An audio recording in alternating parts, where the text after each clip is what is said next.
Give us a brief, summary of what your organization has witnessed in Sudan in the 12 months of this war. Well, in the last 12 months, we've basically witnessed the total unraveling of life in Sudan as we know it.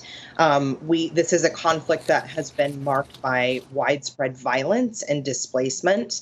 As you just noted, it is one of the largest crises in the world, with 25 million people in need of humanitarian assistance as a result of these 12 months of fighting.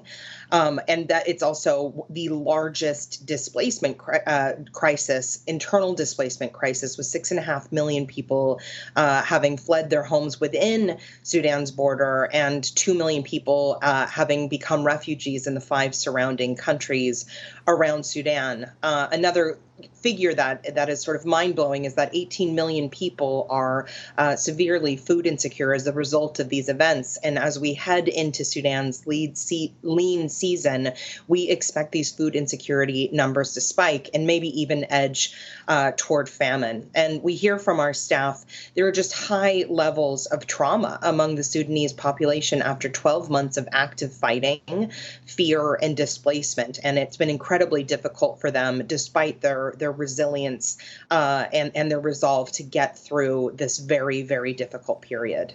Kate, we also, in addition to what you just said, we also hear of, egregious atrocities committed, especially against women and children. What have you witnessed as Mercy Corps and other aid organizations, and how are you able to help them cope with the trauma and all of these challenges? Well, this is absolutely right. Violence, sexual violence against women and children has been a feature of this conflict, which again has really been defined by attacks against civilians, targeted attacks against civilians, including sexual violence and attacks against civilian infrastructure. For in order for organizations like Mercy Corps and other humanitarians that are attempting to help these people, first and foremost, we need access to these populations. It's incredibly difficult for humanitarian actors to reach many parts of the country because of active fighting and bureaucratic impediments that have been put in place to prevent them from reaching these populations. And of course, resources are needed to provide those vital services to survivors of sexual and gender-based violence. And finally, it's really critical that international policymakers speak out against these abhorrent acts. Kate, very quickly, we saw the conference in Paris, the international donors pledging more than $2 billion in funding for Sudan. What do you see as top priority for aid organizations like yours for the people of Sudan?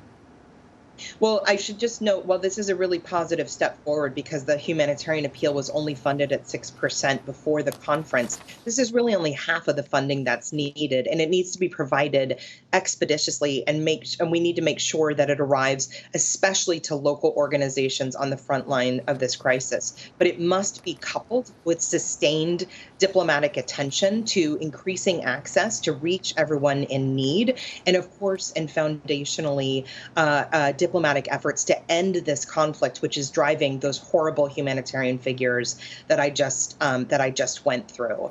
So that is what we need. We need diplomatic vigor behind this process to bring it to a close, and also resources delivered as fast as possible and as widely as possible.